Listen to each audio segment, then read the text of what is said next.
Assalamualaikum warahmatullahi wabarakatuh. Saya Alvina Shihab, NIM T2019-4028. Di sini saya akan menjelaskan materi tentang konsep ilmu teknologi dan masyarakat dalam pembelajaran ilmu pengetahuan sosial.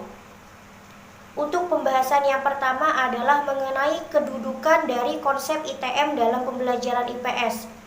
Untuk mengetahui dan memahami kedudukannya, harusnya kita mengerti apa itu ilmu, teknologi, dan masyarakat sendiri.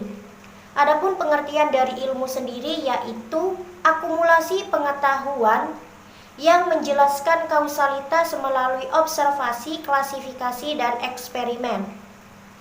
Akumulasi di sini dapat diartikan sebagai kumpulan pengetahuan yang menjelaskan kausalitas. Kausalitas adalah sebab akibat melalui observasi atau pengamatan, klasifikasi atau pengelompokan, dan eksperimen ataupun percobaan.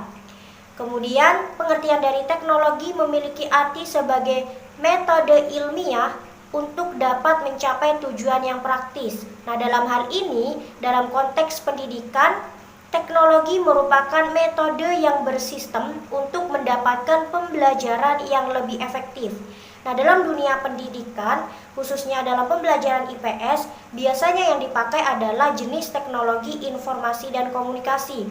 Contohnya saja yaitu komputer, laptop, telepon genggam atau HP, dan sejenisnya. Sedangkan pengertian dari masyarakat sendiri yaitu sejumlah manusia dalam artian seluas-luasnya dan terikat oleh suatu kebudayaan yang mereka anggap sama.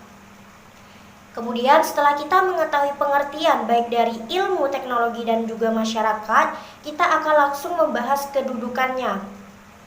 Dapat disimpulkan, kedudukan dari konsep ITM atau ilmu, teknologi, dan masyarakat dalam pembelajaran IPS adalah sangat penting karena dapat mencapai suatu tujuan atau misi pokok pembelajaran IPS, di mana tujuan yang dimaksud ialah dapat diterapkannya hasil dari pembelajaran IPS yang awalnya di sekolah dapat diterapkan dalam lingkungan masyarakat.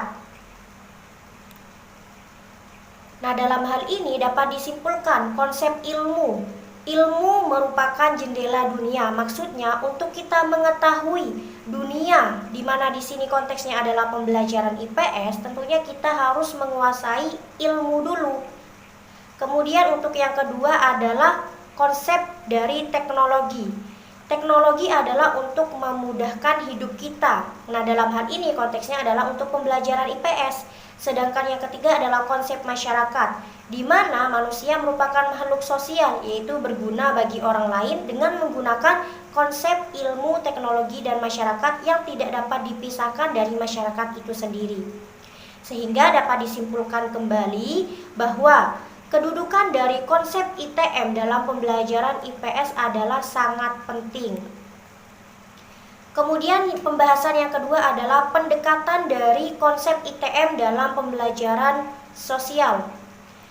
Perlu diketahui terlebih dahulu bahwa pendekatan ini merupakan jawaban atas kritik dari pembelajaran ilmu pengetahuan sosial yang dikatakan masih stagnan, tradisional atau textbook, di mana pembelajaran IPS ini hanya bersifat teori saja atau tidak dapat diterapkan dalam kehidupan nyata, tidak seperti ilmu lainnya, misalkan ilmu pengetahuan alam yang bisa diterapkan dalam ilmu kedokteran yang sangat penting dan dibutuhkan oleh masyarakat, berbeda halnya dengan ilmu pengetahuan IPS.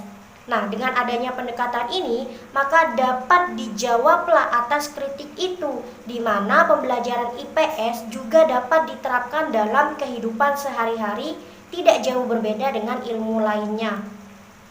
Nah, pendekatan yang dimaksud adalah interdisipliner dan multidisipliner, di mana di sini siswa sepatutnya diajak, dibina, dan didorong oleh guru untuk mampu dalam mengkaji dan juga dapat memecahkan suatu isu-isu sosial yang terdapat dalam masa kini. Nah, dari dua pendekatan tadi dapat distrategikan sebagai berikut. Yang pertama, paham konstruktivisme. Maksudnya di sini siswa terlebih dahulu harus memiliki pengetahuan dari pengalamannya sendiri, baik itu dari lingkungan keluarga maupun lingkungan masyarakatnya sekitar. Kemudian yang kedua, siswa diajak, dibina dan didorong untuk problem solving atau dapat memecahkan suatu permasalahan yang dicontohkan oleh guru dalam pembelajaran IPS. Kemudian yang ketiga, pola bersifat kooperatif. Nah, maksudnya di sini guru harus menerapkan pola kooperatif di mana siswa harus bekerja sama dengan siswa lain untuk dapat mencapai suatu hasil pembelajaran IPS yang telah disepakati bersama.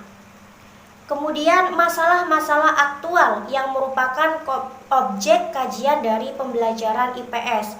Kemudian tema terintegratif. Dari pembelajaran IPS harus terintegratif antara tema yang satu dengan tema yang lain.